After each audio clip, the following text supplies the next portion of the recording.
நெல்லை அம்மாச்சி சமையலில் இன்றைக்கி தக்காளி தோசை தான் பார்க்க போகிறோம். இப்போ ஒரு 2 கப்பு மாவு எடுத்து வச்சுருக்கேன்.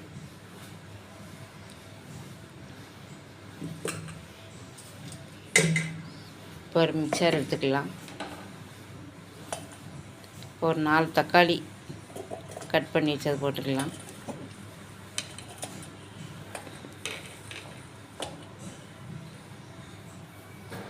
ஒரு 10 சின்ன வெங்காயம், ஒரு துண்டு இஞ்சி, ஒரு அரை ஸ்பூனு பெருஞ்சீரகம், ஒரு அரை ஸ்பூனு சின்ன சீரகம் போட்டுக்கலாம்.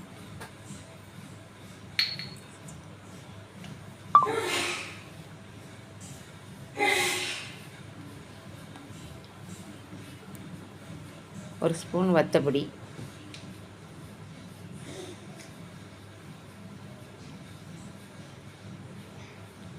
ஒரு 2 ஸ்பூனு கடலை மாவு போட்டுக்கலாம். கடலை மாவு போட்டால் நம்ம நல்லா டேஸ்ட்டாக இருக்கும். 2 ஸ்பூனு.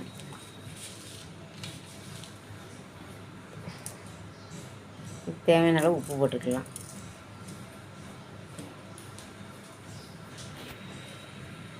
இப்போ இதை கொஞ்சம் நைஸாக அரைச்சி எடுத்துக்கலாம். இந்த மாதிரி நைஸாக அரைச்சி எடுத்துக்கிடணும். இப்போ இந்த எடுத்து வச்சுருக்க மாவில் கலந்து விட்டுக்கலாம்.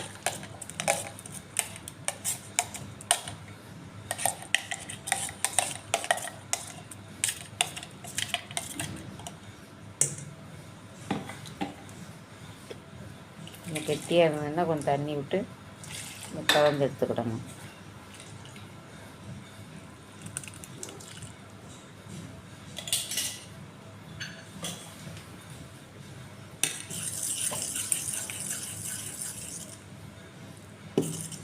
மாவு நல்லா கரெக்டாக உள்ள பதத்துக்கு இருக்குது.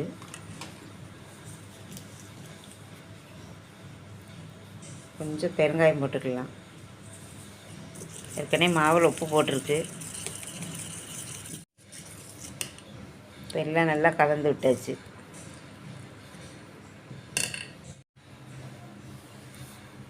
இப்போ தோசைக்கல் காய வச்சுருக்கு.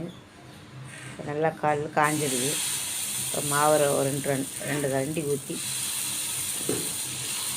நல்லா தோசை எடுத்துக்கலாம். நல்லா மெல்லிசாக அப்படியே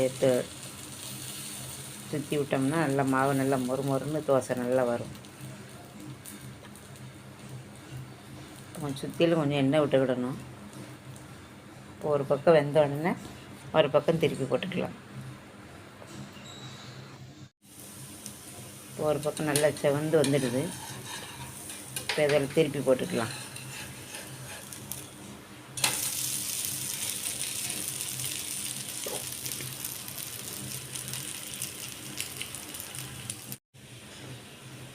ரெண்டு பக்கமும் நல்லா வெந்துடுது. தோசை இப்போ எடுத்துக்கலாம்.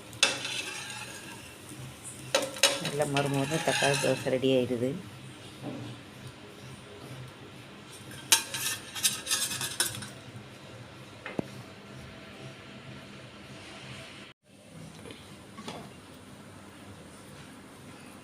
தக்காளி தோசை நல்லா ரெடி ஆகிடுது. இதுக்கு தேங்காய் சட்னி வச்சு சாப்பிட்டா ரொம்ப நல்லாயிருக்கும். இந்த தோசை நீங்களும் வீட்டில் செஞ்சு பாருங்கள். இந்த வீடியோ பிடிச்சிருந்தால் லைக் பண்ணுங்கள், கமெண்ட் பண்ணுங்கள், சப்ஸ்கிரைப் பண்ணுங்கள். அடுத்த வீடியோ பார்க்கலாம். தேங்க்ஸ்.